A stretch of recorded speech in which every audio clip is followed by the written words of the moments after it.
Hello everyone, welcome to engineers study. मैं सुनील कुमार। इस video में हम बात करेंगे प्रीवियस ईयर पेपर के बारे में, जो कि कंस्ट्रक्शन मटेरियल का है। सिविल फर्स्ट सेमेस्टर वालों के लिए है। कंस्ट्रक्शन मटेरियल सब्जेक्ट का नाम है। प्रीवियस ईयर पेपर 2019 का पेपर है ये। आपको पता होगा कोरोना की वजह से दिसंबर 2020 में जो पेपर होना था आर्ट सेमेस्टर का, वो नहीं हो पाया है। तो वो कब हो रहा है? मार्च 2021 में हो रहा है। तो प्रीवियस ईयर कौन सा पेपर हुआ? दिसंबर 2019 वाला। तो उसी पेपर को हम डिस्कस करेंगे, कंस्ट्रक्शन मटेरियल सब्जेक्ट का। कंस्ट्रक्शन मटेरियल CM, ठीक है, सिविल फर्स्ट सेमेस्टर का है ये। हम इस पेपर को डिस्कस करेंगे, एनालिसिस करेंगे, चेक करेंगे कि किस टॉपिक से क्वेश्चन आए हैं, कैसे हमको रिवाइज करना है चीज़ों को। ठीक है, क्या आप पढ़ चुके हैं, अभी आपको कैसे रिवाइज करना है, इन सब चीज़ों पे हम ध्यान देंगे। थोड़ा सा हम लिखेंगे।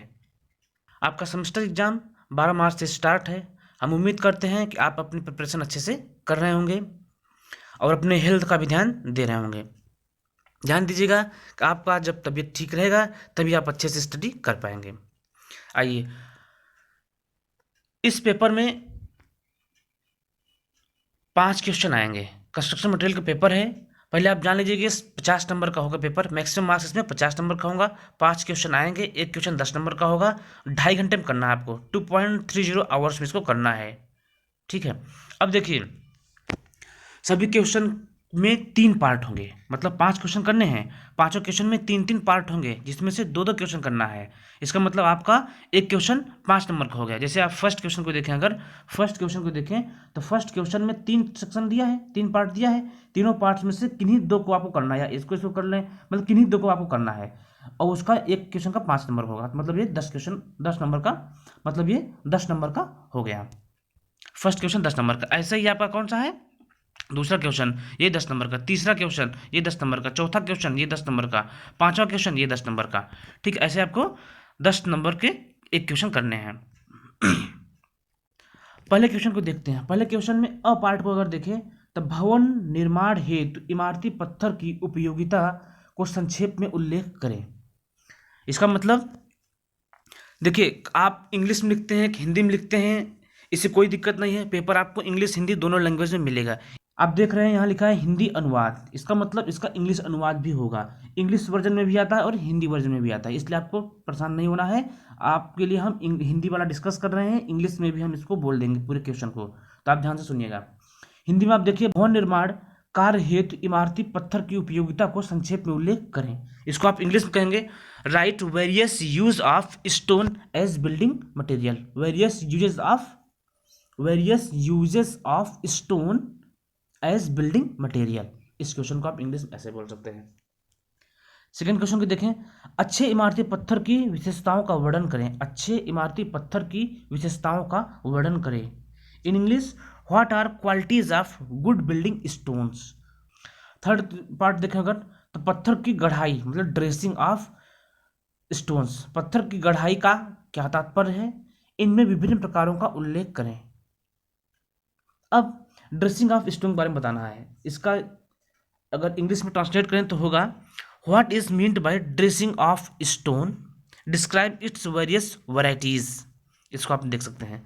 अगर आप इस पूरे क्वेश्चन को एनालिसिस करें, फर्स्ट पार्ट को, तो आपको पता चलेगा कि ये केवल स्टोन आया हुआ है। इस पार्ट में केवल स्टोन से क्वेश्चन पुटअप किया गया है। इसका मतलब कि आपको केवल फर्स्ट पार्ट में स्टोन के बारे में आंसर देना है।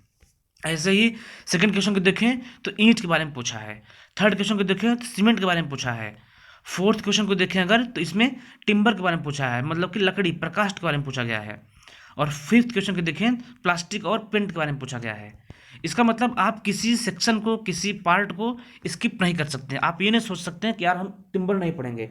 अगर आप टिम्बर नहीं पढ़ेंगे तो आपका सीधा सीधा 10 नंबर छूट रहा है। इसलिए आपको सभी क्वेश्चन पढ़ने होंगे, सभी टॉपिक को पढ़ने होंगे। ठीक है, और अच्छे से पढ़ने होंगे। क्यों?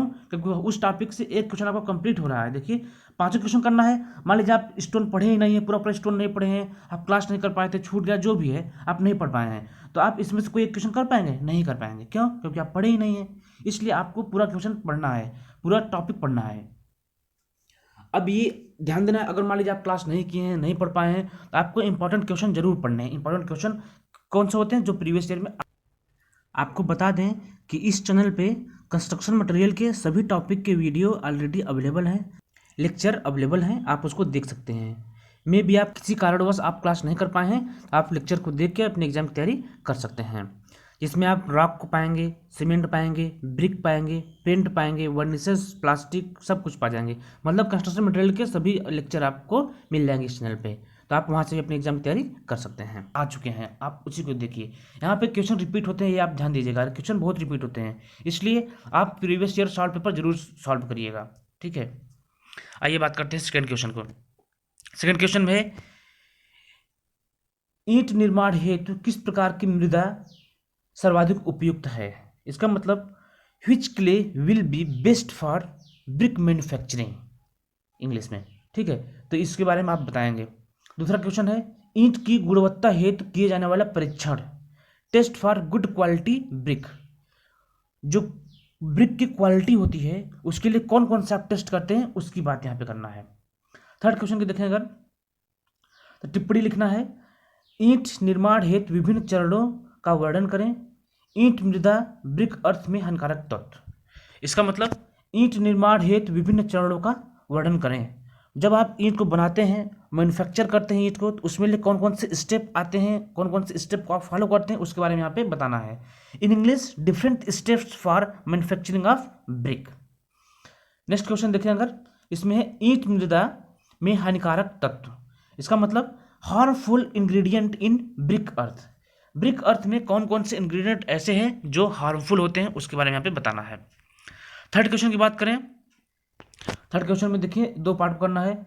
सीमेंट निर्माण की विधि का संक्षेप में उल्लेख करें। सीमेंट निर्माण की विधि, इसका मतलब आप समझ रहे हैं, इसका मतलब right short note the process involve for manufacturing of cement, मतलब मैन्युफैक्चरिंग ऑफ सीमेंट में कौन कौन सा प्रोसेस इन्वॉल्व होते हैं उसके बारे में आपको यहाँ पे डिस्कस करना है, यहाँ पे लिखना है।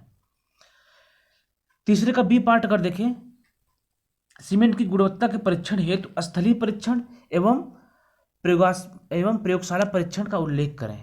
इसका मतलब what are the field test and lab test required to check the quality of cement, इसमें लिखना है। सीमेंट की क्वालिटी को चेक करने के लिए प्रयोगशाला में कौन से टेस्ट किए जाते हैं और फील्ड में कौन से टेस्ट किए जाते हैं उसके बारे में यहाँ पे आपको बताना है। तीसरा पार्ट है, टिप्पणी लिखना है, जिप्सम का उपयोग एवं आवश्यकता क्या है। इसका मतलब uses and importance of gypsum.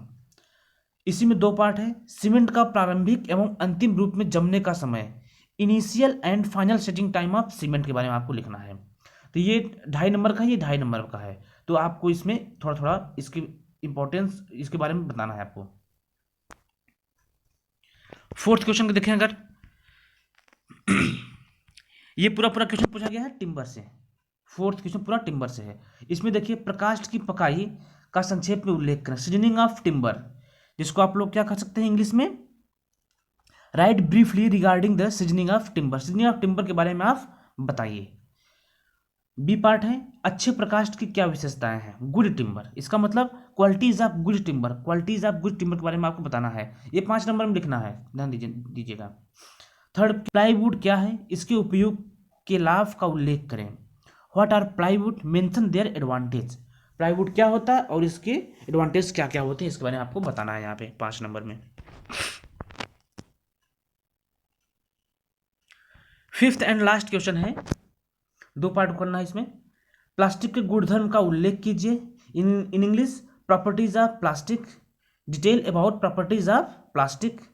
दूसरा है आपका, पेंटिंग की विधि एवं पेंटिंग के उपयोग का वर्णन कीजिए। Process of painting and its uses. Third part है, write short note. Short note आपको लिखना है एल्यूमिनियम के बारे में और वर्निश के बारे में, ठीक है। ये रहा आपका पेपर, आप ध्यान दीजिएगा। फिर से आपको एक बार बता दें, हम लास्ट क्वेश्चन में आपके पूछा है प्लास्टिक और पेंट के बारे में, वर्निसेस के बारे में, और चौथे क्वेश्चन में पूछा गया है टिम्बर के बारे में, तीसरे क्वेश्चन में पूछा गया है सीमेंट के बारे में, और दूसरे क्वेश्चन में पूछा गया है ब्रिक के बारे में, फर्स्ट क्वेश्चन में रॉक और स्टोन के बारे में। इसका मतलब आपको सभी टॉपिक को अच्छे से स्टडी करना है, ठीक है। हम उम्मीद करते हैं कि आप इसको अच्छे से पढ़ेंगे इस पेपर को। एक चीज़ और ध्यान दीजिएगा, आपको रटने की जरूरत नहीं है। आपको ऐसा नहीं है कि आप उसको लेके बैठे रहें दिन भर, कोई मतलब नहीं उसका। आप चीज़ों को समझिए। पहली बात, आप क्वेश्चन को 2-3 बार स्टडी करिए और अपने आप में सोचिए कि इसका आंसर क्या हो सकता है। अगर आप क्लास किए होंगे तो 70 to 80% अपने आप इसका आंसर दे पाएंगे। केवल क्लास किए हैं तब भी आप 70 to 80% पूरे क्वेश्चन को कर ले जाएंगे। अब इस टाइम पे आपको केवल रिवीजन करने की जरूरत है, थोड़ा सा आप इसका ओवरव्यू ले लीजिए। हाँ, इसमें ऐसे ऐसे होता है, ऐसे ऐसे होता है।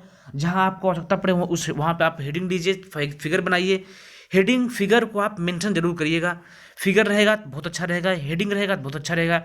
अगर आपको कोई कन्फ्यूजन हो कि पेपर को कैसे सॉल्व करें, या फिर उत्तर कॉपी में जो आपका आंसर शीट मिलेगा उस पर हम कैसे लिखेंगे, हिंदी में लिखें कि इंग्लिश में लिखें कि हिंदी इंग्लिश दोनों में लिखें, तो आप हमसे पूछ सकते हैं। कमेंट करके पूछ लीजिए, व्हाट्सएप पूछ लीजिए और टेलीग्राम पूछ लीजिए, जहाँ पे भी आपको आसानी हो वहाँ से आप पूछ सकते हैं। आपका उद्देश्य ये होना चाहिए कि आपका पेपर अच्छा हो, आप एग्जाम में अच्छे तरीके से परफॉर्म करें। ठीक है, जो भी क्वेश्चन हो आप उसको पूछिए, हम उसको बताने का पूरा पूरा प्रयास करेंगे और अपने एग्जाम का आप अच्छे से तैयारी करते रहिए। तो ये रहा आपका पेपर। इस पेपर को आप पीडीएफ फॉर्म में ले सकते हैं टेलीग्राम पे। आप टेलीग्राम चैनल अगर ना ज्वाइन किए हैं तो ज्वाइन कर लीजिएगा, उसका लिंक डिस्क्रिप्शन बॉक्स में है, और इस पेपर को वहाँ पे ले सकते हैं। और कई पेपर वहाँ पे मिल जाएंगे, जो भी पेपर आपको चाहिए कमेंट करके आप मांग सकते हैं। ठीक है, और आप अपने एग्जाम की अच्छे से तैयारी करते रहिए, टेंशन मत लीजिए, तैयारी करिए। टेंशन अगर ले रहे हैं तो थोड़ा बहुत लीजिए, उतना लीजिए जितने में आपकी पढ़ाई हो सके, उतना न लें कि जितने में जिससे कि आपकी पढ़ाई डिस्टर्ब हो जाए। टेंशन का भी एक लेवल होता है, मिनिमम टेंशन लीजिए, मैक्सिमम टेंशन मत लीजिए। ठीक है, एक बार फिर आपको हम बता दें कि आपके पेपर में 5 क्वेश्चन पूछे जाते हैं, जो कि 2.5 घंटे का टाइम मिलता है। ठीक है, और मिनिमम मार्क्स आपको 17 नंबर लाना होता है। अगर आप कुछ नहीं पढ़े हैं, क्लास भी नहीं किए हैं, जो भी है आपको सब नहीं समझ में आ रहा है, तो बस आप इतना करिए कि लास्ट के 2-3 साल के प्रीवियस ईयर पेपर सॉल्व कर लीजिएगा। ठीक है, क्वेश्चन आप देख लीजिए, इंपॉर्टेंट क्वेश्चन देख लीजिए, उसको आप सॉल्व कर लीजिए। आप प्रीवियस ईयर जो भी सॉल्व करेंगे उसमें से आप 17 नंबर पा जाएंगे। और आपको क्वेश्चन पूरा अटेम्प्ट करना है, एक भी क्वेश्चन आपको छोड़ना नहीं है। ठीक है, कैसे लिखना है वो आप अपने हिसाब से लिख सकते हैं, अगर क्लास किए हैं तो आप जरूर लिख पाएंगे। ठीक है, चलिए एग्जाम की तैयारी करते रहे अच्छे से। Thanks for watching, be happy, be positive.